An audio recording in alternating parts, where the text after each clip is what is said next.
24 में आपका स्वागत है। मैं हूं आपके साथ अंकिता। चलिए नजर डालते हैं अब तक की बड़ी खबर। मंगलवार को गंजबा सौदा स्थित पत्रकार भवन में एक महत्वपूर्ण पत्रकार वार्ता का आयोजन किया गया, जिसमें छिंदवाड़ा में हुई बच्चों की दुखद मृत्यु और डॉक्टर प्रवीण सोनी की न्यायिक हिरासत को लेकर डॉक्टरों ने गंभीर सवाल उठाए। आईएएम संगठन के अध्यक्ष डॉक्टर के तिवारी ने कहा कि जिन कंपनियों की दवाइयों से यह हादसा हुआ उनके खिलाफ कड़ी कार्रवाई होनी चाहिए, लेकिन विभाग द्वारा डॉक्टरों पर कार्रवाई करना न केवल अन्यायपूर्ण है बल्कि चिकित्सा जगत के लिए चिंता का विषय भी है। उन्होंने कहा कि अगर दवाइयों की गुणवत्ता की समय पर जांच की जाती तो ऐसी घटनाएं रोकी जा सकती थी। डॉक्टर तिवारी ने प्रशासन और विभाग से मांग की है कि बिना ठोस सबूतों के डॉक्टरों पर कार्रवाई न की जाए। उन्होंने कहा, अगर यह सिलसिला यूं ही चलता रहा तो डॉक्टर डरे हुए रहेंगे और इलाज प्रभावित होगा। आईएमए के सचिव डॉक्टर रविंद्र चिडार ने भी प्रशासन को चेतावनी देते हुए कहा कि अगर डॉक्टरों पर ऐसे ही कार्रवाई होती रही तो संगठन आंदोलन का रास्ता भी अपना सकता है, जिसकी पूरी जिम्मेदारी प्रशासन और विभागीय अधिकारियों की होगी।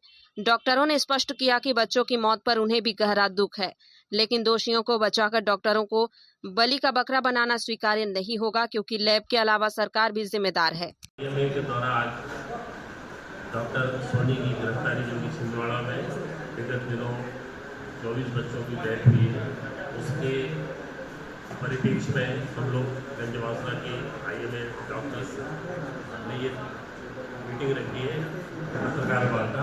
और इस वार्ता के माध्यम से हम आपको बताना चाहते हैं कि इसमें डॉक्टर सोनी की कोई गलती नहीं है।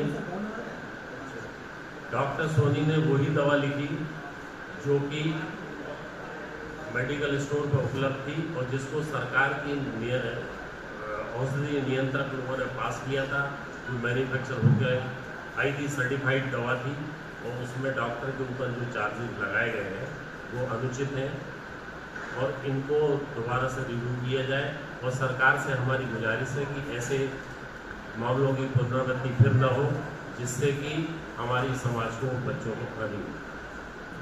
अब हम दोषी किसे मानती हैं, किसे मानेंगे दोषी? आप दोषी इसमें डॉक्टर तो कहीं से भी नहीं है, क्योंकि जो दवा उपलब्ध कराई गई पर्टिकुलर से वो उसने लिखी, इसमें क्वालिटी कंट्रोल का मैन्युफैक्चरर का है। यदि आपकी बात नहीं मानी गई तो फिर क्या करेंगे? नहीं, हम लोग आंदोलन करें, कर ही रहे हैं धीरे धीरे, जो भी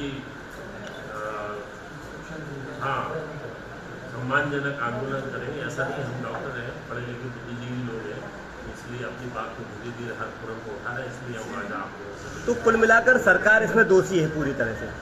जांच की जाए, जांच की जाए इसकी। अब जांच करने का सशर्त तो सरकार के पास ही है, वही कर सकती है।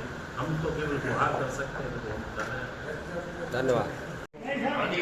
तो आपके हिसाब से ये गलती सरकार की है, डॉक्टर की है, जांच टीम की है? सरकार के लोगों की जो साथ में जो मैन्युफैक्चरर है, दो लोग नहीं, तो आपने भी डॉक्टरी की पढ़ाई की है। जब आपके कहते हैं कि मेडिकल उसमें मेडक पे परीक्षण कराया जाता है, चूहा पे कराया जाता है, तो हर चीज़ का परीक्षण होता है, इसके बाद रिजल्ट आता है। तो ऐसा क्यों नहीं हुआ? ये दवाई जब बनी तो उसका परीक्षण क्यों नहीं किया गया?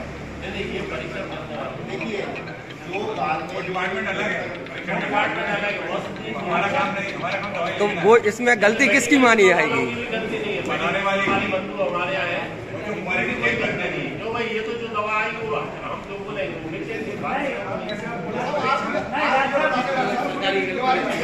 मामला और है।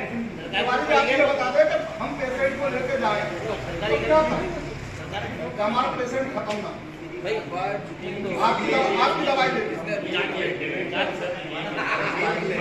दवाई लेने के बाद अगर पेशेंट कर रहा है तो हम आपकी दवाई पर भरोसा न करें। आज की प्रेस कॉन्फ्रेंस इसलिए